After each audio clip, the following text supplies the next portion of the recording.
Hello students, आप कैसे हैं। और मैं आशा करता हूँ आप अपने घर पर गणित का बहुत अच्छे तरीके से अभ्यास कर रहे होंगे। और हमने पिछली क्लास के अंदर 16.4 एक्सरसाइज के क्वेश्चन नंबर 9 तक हल कर लिए थे।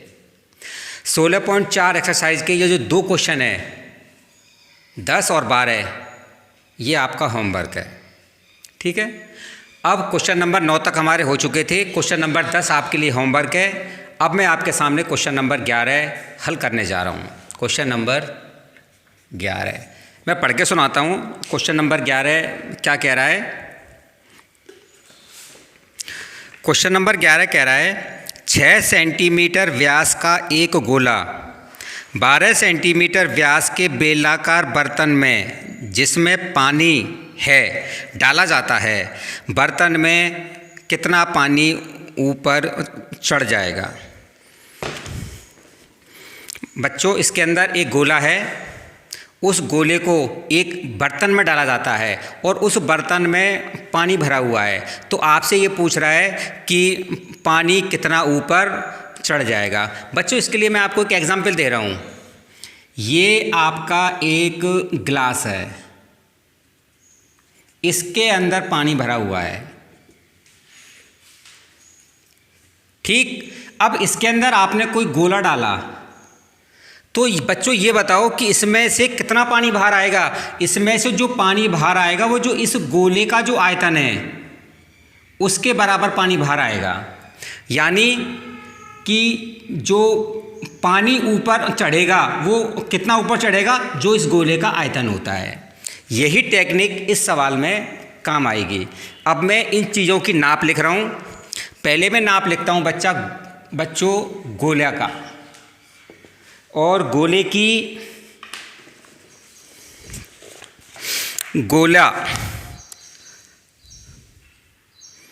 गोले का व्यास दे रहा है आपको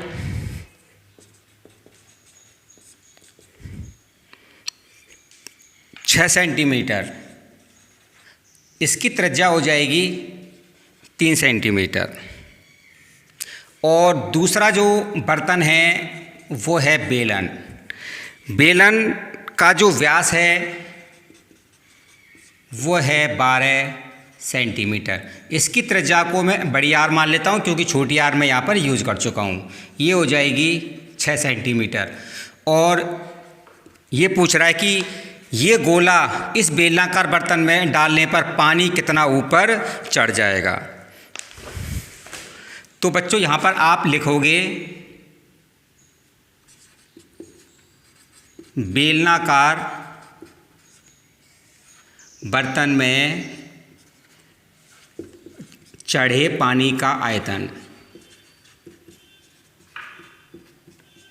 कितना चढ़ेगा, गोले के आयतन के बराबर। गोले का आयतन, इसका सूत्र होता है बेलनाकार बर्तन का पाई r² h बराबर गोले के आयतन का सूत्र होता है 4/3 पाई। आर आपने कौन सी काम ली है, छोटी वाली। पाई से पाई कट गया। आर कितनी है, 6 × 6 इंटू h, ये आपको ज्ञात करनी है। 4/3, छोटी आर कितनी है, 3। ये आपको 3 बार लिखना है क्योंकि आर की घात 3 है। 3 3 3। ये 6 और 6 कहाँ जाएंगे, इनके नीचे जाएंगे। तो 4 × 3 × 3 × 3/3, ये पहले से लिखा हुआ है। और ये 6 × 6 नीचे आ जाएगा। 3 से 3 कटा, ये इससे 2 बार कटे, ये इससे 2 बार कटे, और ये 2 दूनी 4, ये इससे 1 बार कट गया। क्या आ गया, 1 सेंटीमीटर। यानी बेलनाकार बर्तन में पानी 1 सेंटीमीटर ऊपर चढ़ जाएगा। नोट करिए बच्चों।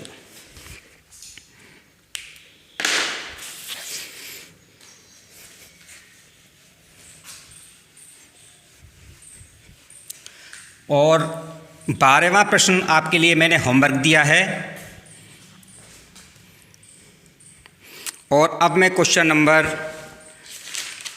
13 पढ़ रहा हूँ आपके सामने। क्वेश्चन नंबर 13 कह रहा है एक गोले का व्यास 0.7 सेंटीमीटर है। एक पानी की टंकी से 3000 गोले पूर्ण रूप से भरकर पानी बाहर निकाला जाता है, तो बाहर निकलने वाले पानी का आयतन ज्ञात कीजिए। बच्चों, इस सवाल में स्टूडेंट्स क्या कह रहा है, पहले तो वो आप समझिए। वो यूँ कह रहा है, मान के चलिए ये कोई बर्तन है और इस बर्तन में पानी भरा हुआ है, तो वो यूँ कह रहा है कि इसके अंदर 3000 गोले डाले जाते हैं। कितने गोले डाले आपने? 3000। 3000 गोले डालने से ये गिलास खाली हो जाता है। तो यूँ कह रहा है कि जो पानी बाहर निकलेगा उसका आयतन आपको ज्ञात करना है। तो स्टूडेंट्स, जो पानी बाहर निकलेगा वो कितना पानी बाहर निकलेगा? जो 3000 गोलों का आयतन है। स्टूडेंट्स, आगे समझ में कि जो पानी बाहर निकलेगा वो कितना पानी बाहर निकलेगा? जो 3000 गोलों का जो आयतन है उस आयतन के बराबर ही पानी बाहर निकलेगा। अब मैं इसकी नाप लिखने जा रहा हूँ क्वेश्चन नंबर 13 की।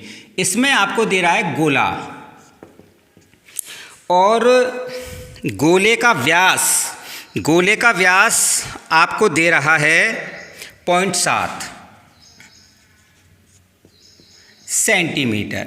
यहाँ से मैंने आर निकाली तो 0.7/2 सेंटीमीटर, इसको मैं 7/20 सेंटीमीटर लिख सकता हूँ।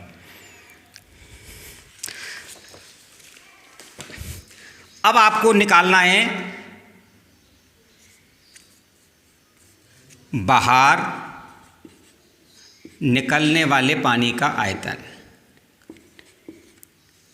बाहर निकलने वाले पानी का आयतन। स्टूडेंट्स, कितना पानी बाहर निकलेगा? जो 3000 गोलों का आयतन है, 3000 गोलों का आयतन।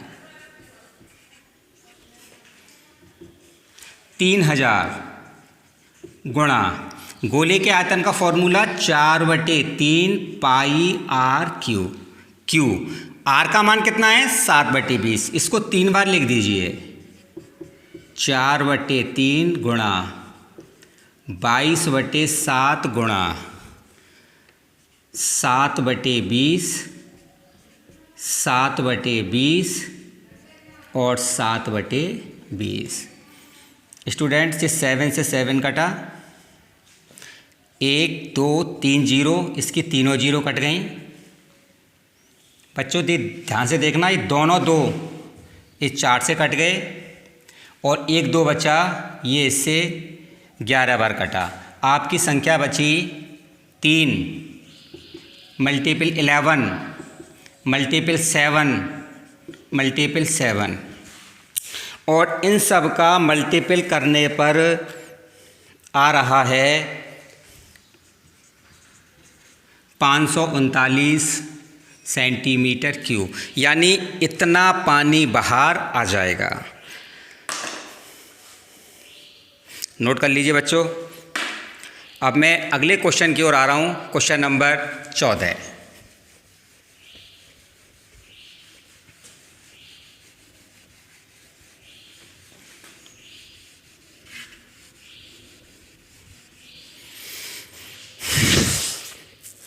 क्वेश्चन नंबर 14 क्या कह रहा है बच्चों, वो समझिए।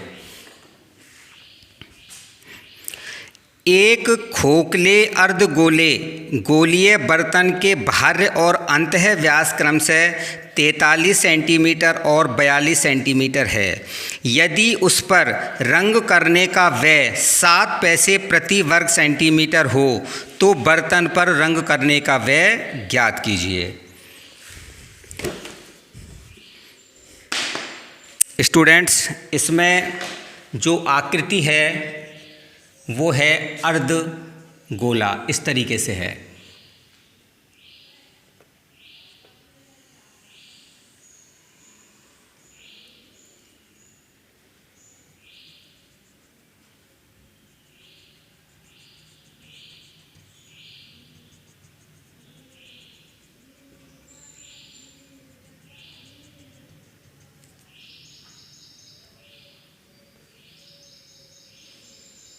इस तरीके से है स्टूडेंट्स। अब इस आकृति पर आपको रंग करना है और रंग करने का खर्चा ज्ञात करना है। स्टूडेंट्स जो नाप दे रहा है वो यहाँ पर मैं लिख रहा हूँ, और ये है अर्ध गोलीय बर्तन, अर्धगोलीय बर्तन। इसमें स्टूडेंट्स आपको बाहरी व्यास दे रहा है। देखिए स्टूडेंट्स, ये तो हो गई छोटी आर, और ये यहाँ से लेके यहाँ तक ये हो जाएगी बड़ी आर। तो बाहरी व्यास आपको दे रहा है 43 सेंटीमीटर। बाहरी व्यास से हम बाहरी त्रिज्या निकालेंगे 43/2, यानी 2 दूनी 4, 2 एकन 2, 21.5 सेंटीमीटर आ जाएगी। और एक अंदर का व्यास आपको दे रहा है 42 सेंटीमीटर। इससे अंदर की त्रिज्या निकल के आएगी 42/2 बराबर 21 सेंटीमीटर। ये तो हो गई बाहरी त्रिज्या, ये हो गई अंदर की त्रिज्या। अब स्टूडेंट्स आपसे क्या पूछ रहा है?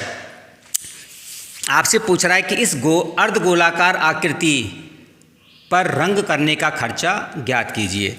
अब जो मैं ये लाइन लिखने जा रहा हूँ, ये इस सवाल की सबसे महत्वपूर्ण लाइन है। देखिए यहाँ पर मैं लिख रहा हूँ रंग करने योग्य क्षेत्रफल।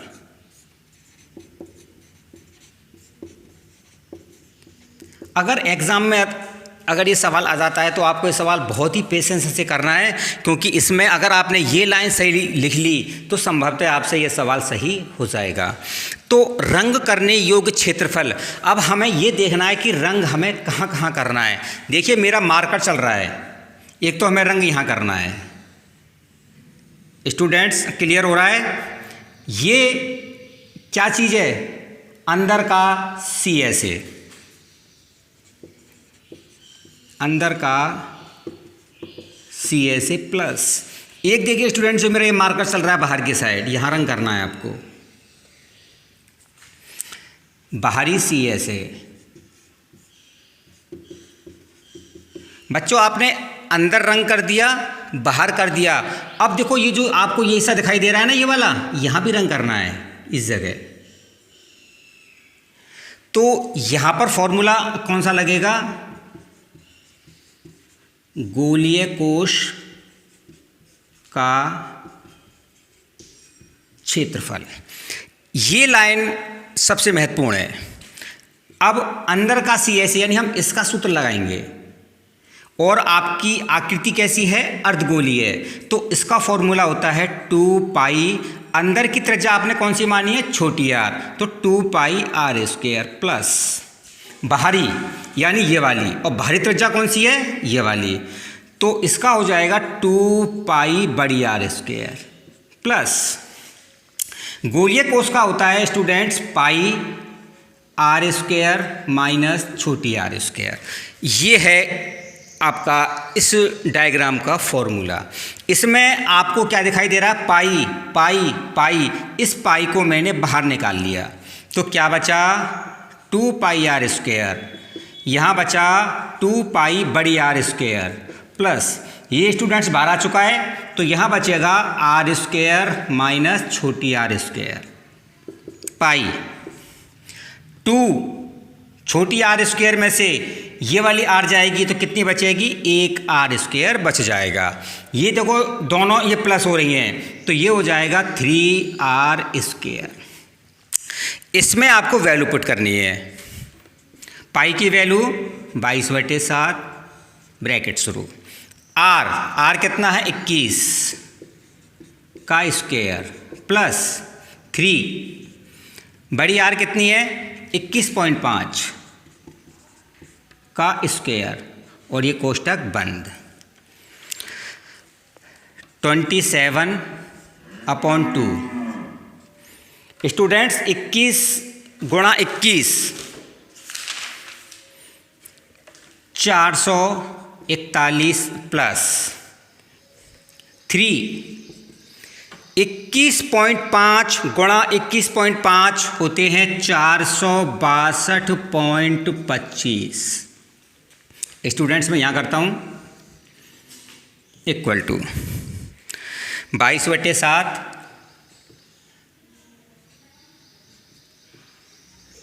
441 प्लस इन दोनों का आपको मल्टीपल करना है और मल्टीपल करने पे आ रहा है 1386.75। ये आपको दोनों जोड़ने हैं। अब 22/7 गुणा इनको जोड़ने पर आ रहा है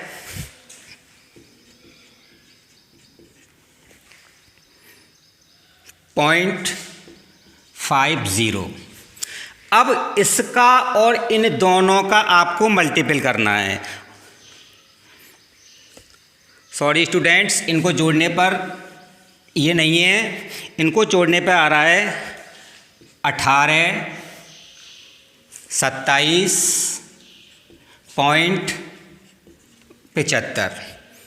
इन दोनों को जब आप जोड़ेंगे तो ये निकल के आएगा। ठीक है स्टूडेंट्स, अब 22 का आपको इससे मल्टीपल करना है और मल्टीपल करने पे आ रहा है 0.7 सेंटीमीटर स्क्वायर।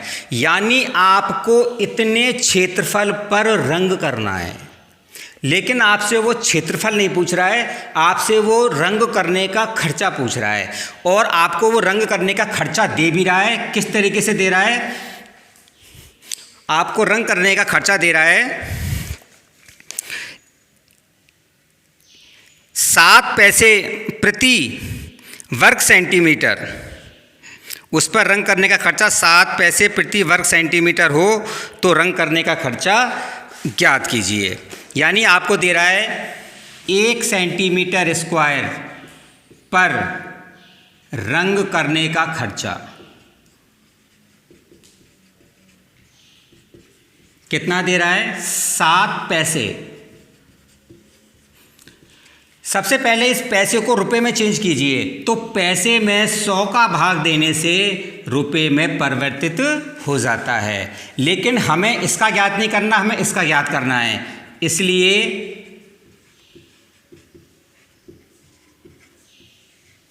सेंटीमीटर स्क्वायर पर रंग करने का खर्चा।